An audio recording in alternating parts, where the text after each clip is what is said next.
Assalamualaikum warahmatullahi wabarakatuh. Mari kita mulai untuk pertemuan di tanggal 10 bertepatan dengan Hari Pahlawan. Mudah-mudahan kita memiliki semangat untuk belajar seperti para pahlawan kita.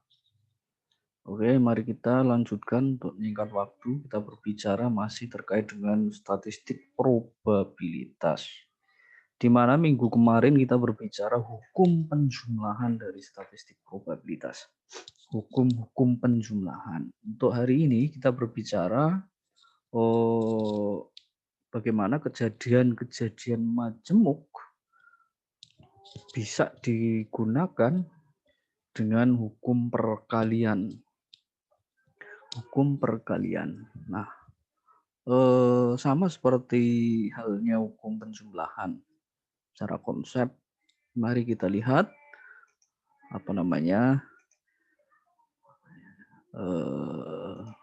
bagaimana kita menggunakan hukum perkalian dalam kejadian-kejadian majemuk. Dapat dinotasikan bahwa peluang A dan kalau kemarin dihubungkan dengan atau, sekarang dan. Secara menggunakan notasi himpunan bisa juga peluang A dan B, irisan ini. Notasi irisan. Nilainya dapat ditentukan peluang A dikalikan peluang B.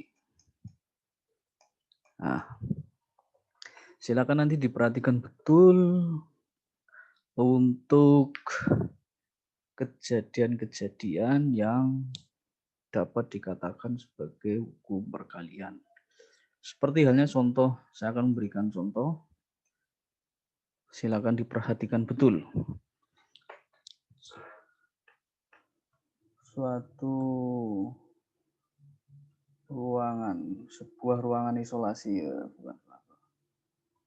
sebuah ruangan isolasi pasien COVID-19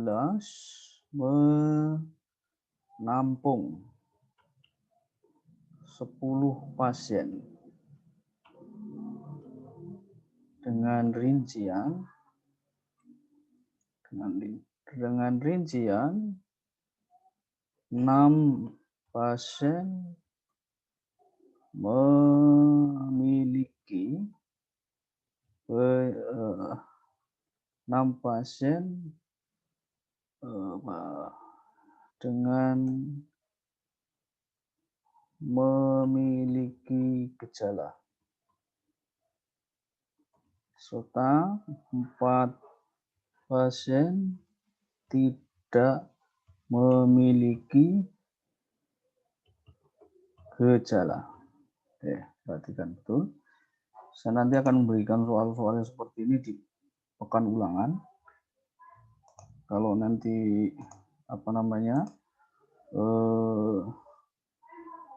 tidak bisa, berarti hari ini mungkin tidak memperhatikan. Nah, saya perbesar dulu tulisan saya. Lanjut ya. Seorang dokter akan memanggil 2 pasien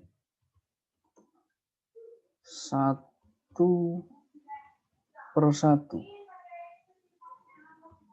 Tentukan probabilitas bahwa yang terpanggil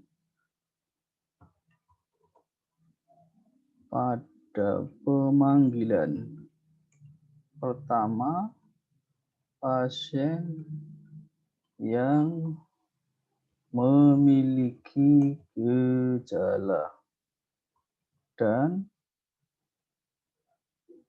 peluang dan pada pemanggilan kedua pasien yang tidak memiliki gejala. Oke, perhatikan.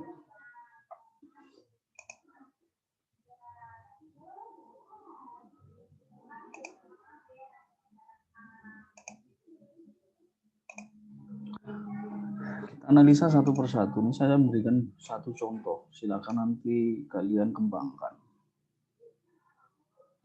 Kalau satu ruangan, saya ibaratkan ini, misalkan ruangan kotak ini, memuat 6 pasien COVID-19 yang memiliki gejala, saya singkat G, 4 pasien tidak memiliki gejala. Kemudian dipanggil 2 pasien satu persatu, berarti ada 2 kali pemanggilan. Ada 2 kali pemanggilan, ya. Perhatikan betul konsep probabilitas dari awal kita selalu membandingkan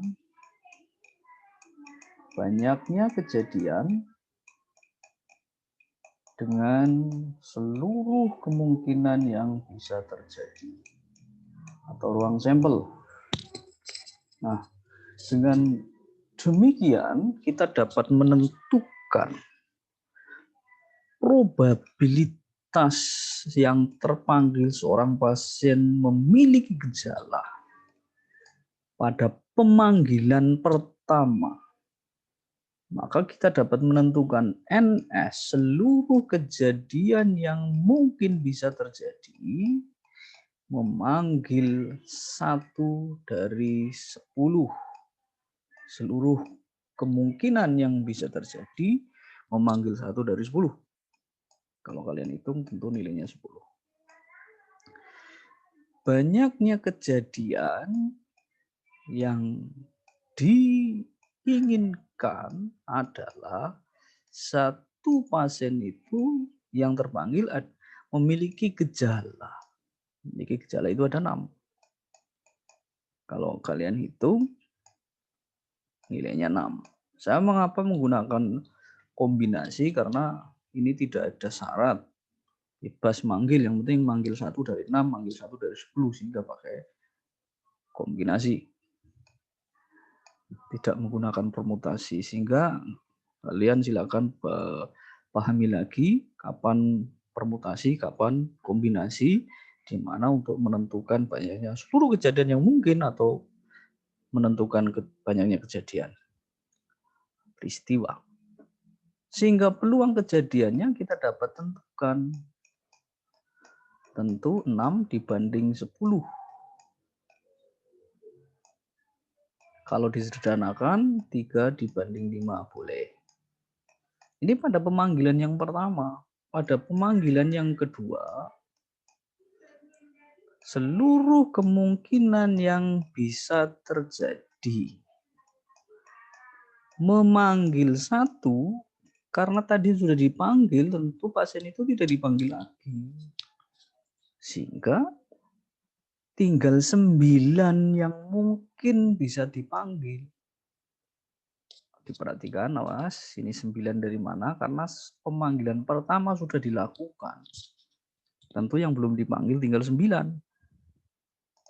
Loh. Kejadiannya adalah memanggil 1 dari yang memiliki tanpa gejala.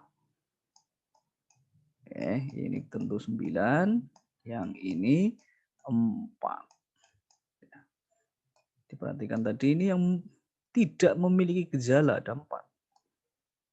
Sehingga peluang pada pemanggilan kedua yang terpanggil adalah tanpa gejala tentu 4/9. Persoalannya tadi, perhatikan, saya garis bawah mana tadi kata dan. Saya garis bawah dengan kata merah ini.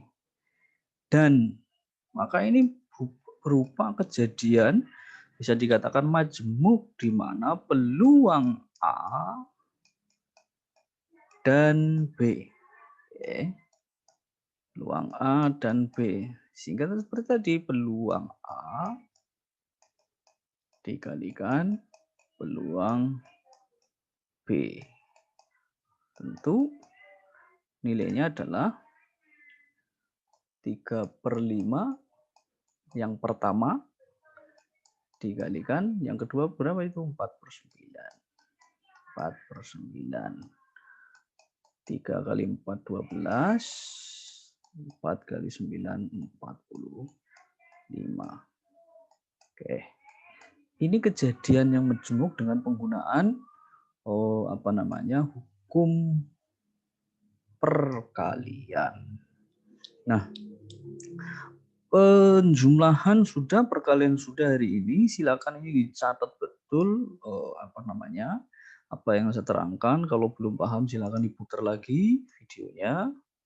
Kemudian kalian dengan soal yang sama tetapi dengan pertanyaan berbeda. Was, pertanyaannya saya tuliskan. Nanti hitung dan tulis di buku kalian masing-masing, kemudian diunggah di folder yang sudah disiapkan. Ya kan, ini pertanyaannya sama seperti yang di atas. Tentukan probabilitas bahwa yang terpanggil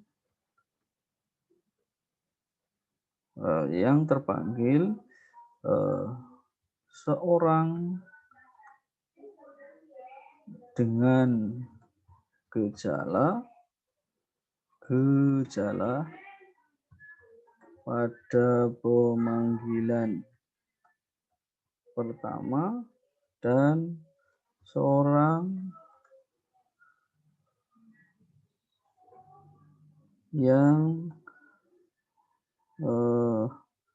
memiliki gejala pula pada pemanggilan kedua. Nah, satu aja pertanyaannya ini. Silakan dilanjutkan nanti ditulis di buku kalian. Ya, saya ulangi lagi. Pertanyaannya harus dituliskan dan dihitung ditulis di buku. Kalian harus menghitung sesuai dengan contoh tadi, probabilitas bahwa yang terpanggil adalah seorang yang memiliki gejala pada pemanggilan pertama dan kemudian yang memiliki gejala lagi pada pemanggilan kedua. Berapakah probabilitasnya? Dengan konsep yang sama, peluang A dan peluang B. Tetapi pada kedua pemanggilan itu, pasiennya yang memiliki gejala. Silakan dicatat nanti. Soal-soal tidak jauh dari ini untuk pekan ulangan. Karena yang ditugasi membuat soal saya untuk pekan ulangan besok. Oke, kalau ada yang bertanya silakan ditanyakan. Tidak terlalu lama. Untuk pertemuan minggu ke depan kita akan berbicara statistik. Jadi untuk probabilitas saya selesaikan sampai di sini. Nanti silakan membaca buku-buku atau video-video pembelajaran di YouTube banyak sekali. Di buku-buku elektronik juga banyak. Silakan kalian bisa menambah pengetahuannya di situ. Kalau ada yang bingung bisa ditanyakan baik melalui grup ataupun ketemu langsung ketika saya di sekolah. Saya di sekolah hari Jumat. Jadi setiap hari Jumat saya ada di sekolah untuk piket. Oke? Kalau ada yang bertanya silakan. Kalau tidak ada silakan ditulis nama dan kelasnya di kolom komentar. Ada yang mau nanyakan? Pak mau nanya. Ya, silakan. Kalau aturan penjumlahan kan ada kejadian 1 dan kejadian 2. Kalau aturan perkalian nggak ada kejadian 1 dan 2, Pak. Sama. Oke, saya ulang lagi ya penjelasannya. Ini kejadian pertama adalah memanggil seorang pasien dengan gejala. Ini kejadian pertama. Kejadian kedua memanggil seorang pasien lagi dengan gejala. Kan sama itu. Dua kejadian. dua kejadian. Memanggil dua pasien berturut-turut berarti maknanya memanggil satu per satu, boleh sama seperti itu, ya kan? Memanggil satu per satu berarti kalau dua pasien berarti ada dua kali pemanggilan. Kalau ada 3 pasien berarti ada berapa kali pemanggilan? Ada 3 kali pemanggilan. Pemanggilan pertama itu sama saja peristiwa ke-1, peristiwa kedua, dan seterusnya. Oke, bisa dipahami? Bisa, Pak. Oke. Makasih, Pak. Yuk, ada lagi? Siapa yang mau bertanya? Silakan. Ya, tidak ada. Oh, tidak ada. Oke, kalau tidak ada, nanti ditulis di kertas. Awas, jangan lupa soal 1 tadi silakan dikerjakan. Tadi 1 soal itu maknanya ada 2 kejadian.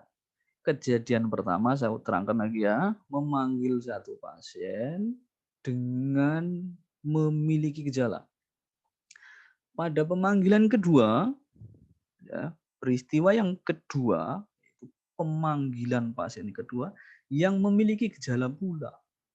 Kalau contoh tadi yang saya kemukakan adalah pertama yang memiliki gejala, yang kedua tidak memiliki gejala. Nah, sekarang pada kedua pemanggilan sama-sama memiliki gejala. Nah, silakan ditentukan. Kalau nanti ada bingung silakan masih ditanyakan. Kalau tidak ada yang bertanya lagi, sudah menuliskan daftar hadir semua di kolom chat. Terima kasih. Mari kita lanjutkan minggu depan. Assalamualaikum warahmatullahi wabarakatuh. Waalaikumsalam warahmatullahi wabarakatuh.